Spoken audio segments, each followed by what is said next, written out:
AIDS response in the Gambia.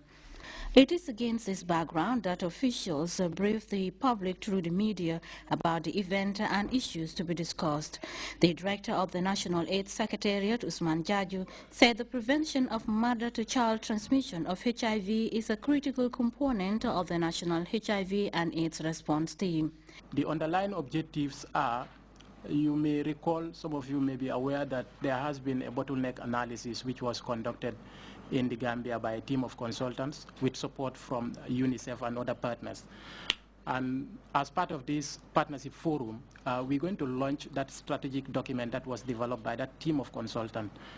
You know, the plan is kind of providing us a guide on how do we go about eliminating mother-to-child transmission of HIV and AIDS. So it is a very important document. So after launching it, we're also going to use the event to kind of lobby support from the government and of course from a cross-section of stakeholders who will be at the meeting to ensure the effective implementation of this particular document. The UNAIDS country director, Nuha Sise, gave an insight into the partnership forum dated back in 2003 when the idea of countries organizing annual partnership forum was conceived in Nairobi, Kenya. Within the framework of operationalizing the 3 ones, it was felt necessary that countries should annually conduct partnership fora. And the idea is that at the end of the year you need stock taking. And stock taking in terms of who was doing what, why, where, and how much. And so in the Gambia, the first partnership forum was in 2005. Caesar further harped on the significant strides undertaken by the government of the Gambia towards eliminating mother-to-child transmission of HIV. More importantly, what will be discussed is what do we expect? What do we expect from the policymakers? What do we expect from those who have the money? What do we expect from you, the media fraternity, who have a very critical role to play? So I'm sure most of those details will come here, but just by way of summary, I just want to say that this is a very important investment because globally we have seen major breakthroughs as far as HIV is concerned. That elimination of new infection is very possible, and countries have actually started seeing results. And for instance, in Kenya, Botswana, they have seen a reduction close to 40% of new infection among children. And the Gambia has actually been doing a lot in that area. And from prevention, we have now transcended to what is now called elimination. What do we have in the package for elimination is what will be discussed at the Partnership Forum. Ahmed Jegan Lum of the Network of AIDS Service Organization noted it is important to build synergies to promote efficient and effective work. Reflecting on this 4th edition's theme and its corresponding slogan, protect the new generation from HIV, I think this is very in line with one of the 3 zeros, that is 0 new infections.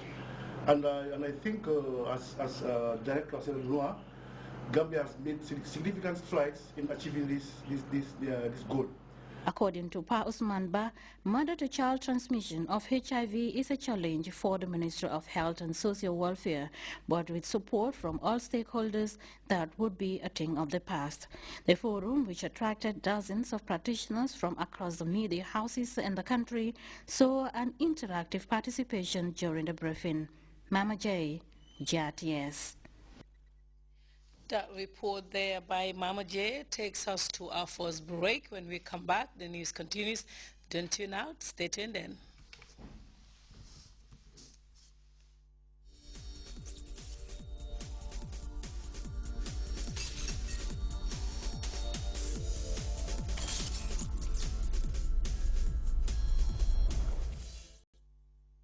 ci boole ay combat yu nar a neex drapeau honorable Fatouma Diop Minister of Tourism and Culture. Gambia du fa yam ñu ne deetuwaay Fadiga Sakku xam-xam Banjul versus Balla Junior drapeau KGI ndaw drapeau bu rëy drapeau KGI ñu dippee ko Sona Jammeh Jallow ak Mr Babou Jang lii nar naa neex ñim si bi promotion di leen indi lu ni mel mbapat bu nar a neex Valdo et Biarsi di laalek Balla écurie Mara Ibo Town bari ay Serekunda Mbolo versus Adidas gëm sa bopp Bakaaw mbapat ba naaw lii nar naa neex ngan lu maamu nag lañ leen tegal guleet day doon tickets xale ñu laaj leen $25 mag ñi $50 VIP $100. Proudly sponsored by Alcamba Travel and Tours, FIG Productions, Sky High Group, and more sponsors are invited.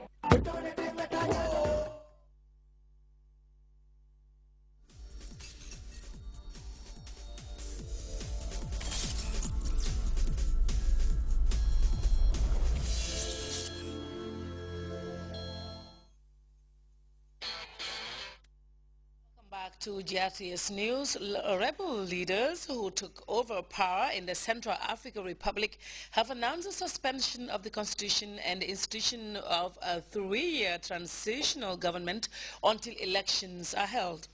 Meanwhile, fears are growing about the sudden collapse in social services in the country. We have details in this report.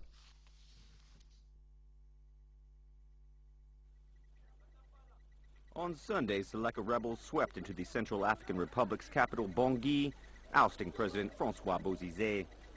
There is now no government, no running water, no electricity or security in the city. There are also no taxis, so residents who dare to go out must walk. I'll talk primarily about the security situation, and I can say it's improving. There's still a lot left to do. There are still many people walking around with weapons, and we aren't yet able to make the difference between Seleka personnel and civilians in possession of weapons. Armed men are roaming the streets, and in some neighborhoods there has been extensive pillaging. And shots can still be heard ringing out. The rebels took journalists to the presidential palace they now control and displayed weapons they'd seized. But the Seleka rebel leader accuses Bozizé's men of carrying out the pillaging. It's true that there is a lot of looting, but it's not the Seleka people that do that. It's the others, who are well armed and organized by President Bozizé. The newly installed rulers quickly announced that they would be suspending the constitution and dissolving parliament and the government. Meanwhile, the 550 French troops in Bangui were patrolling the airport area in an effort to restore security. The soldiers assigned with protecting the site accidentally killed 2 Indian nationals on Monday. Paris said it would open an investigation into the incident. Well, renegade Congolese rebel General Bosco Ntaganda, who recently surrendered to the ICC, has appeared in The Hague to answer to alleged charges of war crimes. Ntaganda denied all the charges. We have more in this report. A first appearance before the International Criminal Court by Congolese war crimes suspect Bosco Ntaganda. A shaven head and a black suit. The man known as the Terminator was the first ever suspect to voluntarily give himself up, and this was his first hearing. It was in fact a formality to check his identity and inform him of the charges against him. However, Bosco Ntaganda took the opportunity to plead not guilty. The chief prosecutor cut him short. Today's hearing is not a trial. It is not a confirmation hearing. Thus, no evidence will be presented, nor will the issue of guilt or innocence be addressed. Bosco Ntaganda was one of the most notorious warlords in the Great Lakes region. The charges against him, 7 counts of war crimes and 3 counts of crimes against humanity, concerned the period between September 2002 and 3, when he was the right-hand man of Thomas Lubanga, the Congolese Tutsi rebel chief himself, facing charges. The trial will be a long one, but for his victims, today's hearing comes as a relief. Today we are very satisfied and very happy to hear that this man is at the ICC. For us, this means that we just obtained our freedom today. This is a strong signal against impunity. All the warlords now know that one day they will be tried for their horrible acts. A hearing to confirm the charges will take place on the 23rd of September. That's when prosecutors must persuade the